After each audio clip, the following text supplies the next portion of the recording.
कोई कदर ना जाने मोतियां दा, हंझू प्यार दे डिगदे डिग जांदे। बेदर्द मुनसफ दे कन्ना तक सच अपड़दियां मुक जांदे। फिर जी करदा ए मर जावां या यार नूं अपने मार देवां। फिर कुछ ही लगदी ए इश्क दी गल जदों पैसे जेब चों मुक जांदे।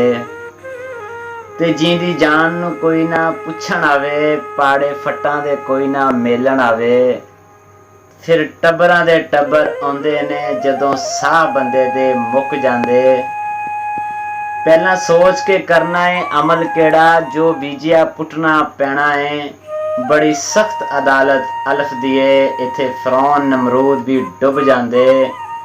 ते शीशा वेख के रूप संवार लईए, मन अपना असी ना संवार सके।